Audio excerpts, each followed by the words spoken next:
Good day everyone! Ako si Angel, ang inyong lingkod Rai TV. So sa video ko na naman ngayon ay ibabagi ko na naman ang aking tugon sa katanungan na isa nating taga sa Bebeke. Shout out po sa iyo.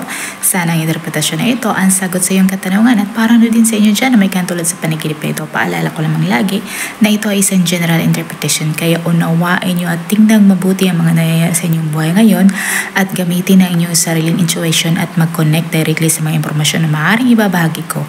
At para labis yung maintindihan ang ibig sabihin ng inyong panaginip ay panoorin ang video na ito hanggang sa matapos at kung ito ay nag-resonate bawat isa sa inyo, please leave us a comment at huwag natin kalimutang mag-like, mag-subscribe at i-hit na din ang notification bell para maging updated kayo lagi sa mga hindi pa nagpo-follow sa aking Facebook page. I-follow nyo na po Rai TV at i-share nyo na din. Maraming salamat.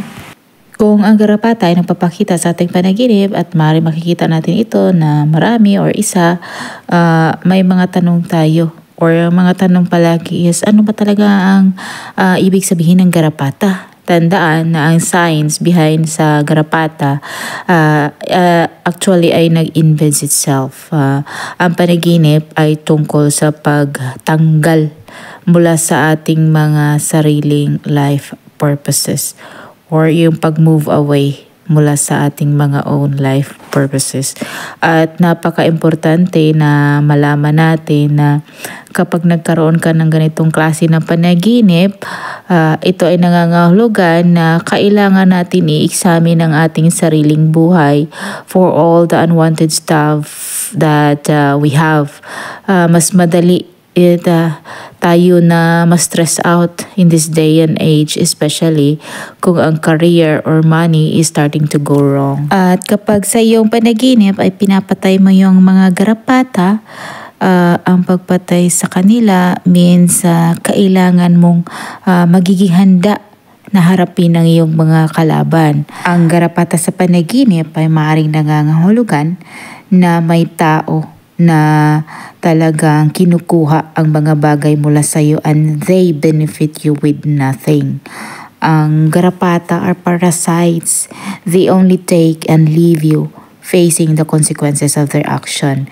Kaya ang panaginip ay maaaring isang sign na something or someone is sucking away the energy from your mind and body. Tandaan palagi na ito ay isang general interpretation kaya ang kahulugan ng iyong panaginip will depend on what is happening sa iyong waking life, and this dream might also be a sign na isang health issues na you must address before things getting out of hand. At ang pagkakaroon ng panaginip na may isang tao na nakamatsyag sa iyo or nakatingin sa iyo sa isang glass window, maaari ito ay merong various interpretation at madalas ito ay nakadepende sa iyong personal feelings and experiences at isa sa mga common interpretation na ito is ang iyong desire for connection. Kapag gusto mo or kilala mo yung tao na to, ang panaginip ay maaaring nag-reflect sa iyong feelings of attraction or a desire for a closer connection with them. At maaaring ito ay nag-symbolize ng iyong wish for them to notice to you or to be more involved in your life. Maaari din na ito ay nangangahulugan ng vulnerability. Being watched can evoke feelings of vulnerability at maaaring ito ay nag-indicate na maaaring nakaramdam ka ng pagiging exposed or insecure tungkol sa mga bagay sa iyong buhay or relationship. Isa din sa mga common interpretation ng panaginip ay ang iyong fear of judgment.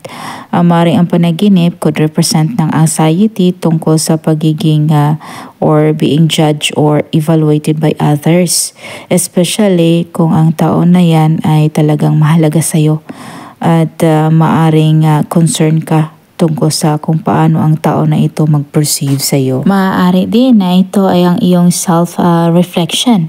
Minsan, ang pagiging or being watched sa panaginip or yung parang tinitingnan ka sa panaginip ay maaaring nag-symbolizes din ng self-examination.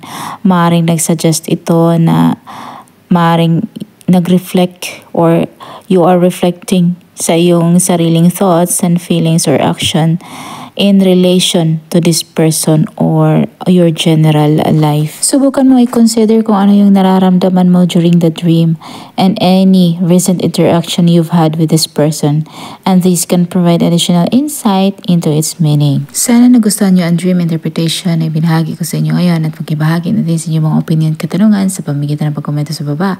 At kung ikaw ay bago pa lang sa akin channel ay huwag kalimutang mag-like, mag-subscribe at i-hit natin ang notification bell para maging updated kayo lagi sa mga hindi pa nakapag-follow sa aking Facebook page. I-follow nyo na po The Ray TV at i-share nyo na din. Maraming salamat. Hanggang sa muli. Paalam.